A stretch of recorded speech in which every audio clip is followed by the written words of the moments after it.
ஓம் சக்தி. ஓம் அதிபரா சக்தி. என் அன்பு குழந்தையே, உன்னை தேடி உன் அன்னை நான் வந்திருக்கின்றேன். என் குழந்தையே, என் வாழ்க்கையில் ஒவ்வொரு தினமும் என் குழந்தையே, உன் வாழ்க்கையில் நல்லது மட்டுமே இருக்கிறது என்று ஏங்கிக் கொண்டிருக்கின்றாய்.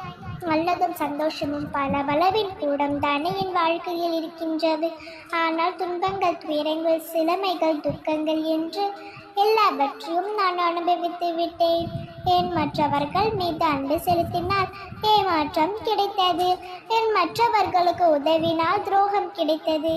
என் மற்றவர்களுக்காகவே வாழவும் செய்து என்னை கை நழுவி விட்டு சென்று விட்டார்கள். இந்த வாழ்க்கை இந்த ஒரு வழி பாதையா?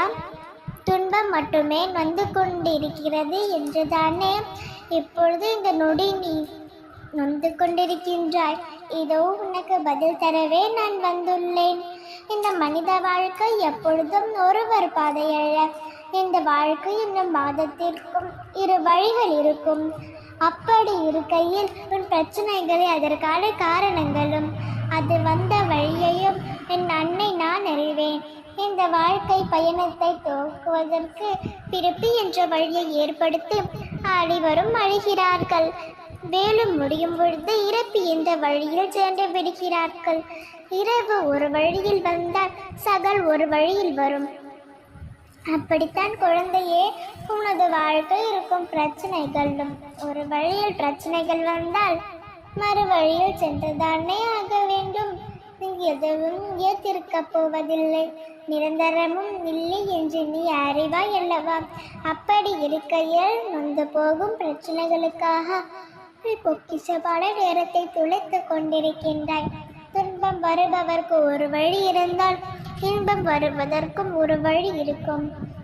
இந்த வழியை தேடி கண்டுபிடித்ததுதான் இந்த வாழ்க்கையின் விளையாட்டு. இந்த விளையாட்டில் ஒளிந்திருக்கும் ஒவ்வொன்றும் நீ கண்டுபிடித்தே ஆக வேண்டும். உனக்காக எல்லாமும் கேட்கும் எல்லாமும் நீ விரும்பும் எல்லாமும் உன் வாழ்க்கையிலேயே ஒளிந்திருக்கின்றது. அதை உன்னை தேடி கண்டுபிடிப்பது மட்டுமே உன்னுடைய பணி. அதற்கு உனக்கு உதவுவதற்காகவும் ஒரு சில துணித்துகளை அவ்வப்போது உனக்கு சொல்வதற்காகவும் நான் உன்னுடைய பயணித்துக் கொண்டிருக்கின்றேன். நான் உன்னுடனே இருக்கும் பொழுது நீ எதற்கும் கலங்காதே. உன் துன்பங்களை எல்லாம் துரத்தி அடித்து விரைவில் உன் வாழ்க்கையில் இன்பம் காண செய்வேன். நீ என் பிள்ளை அல்லவா? உன்னை எப்படி உன் கைவிடுவேன்? உன் வாழ்க்கை சர்வ நிச்சயமாக சந்தோஷமாய் வரும். நம்பிக்கையோடு இரு, நல்லதே நடக்கும்.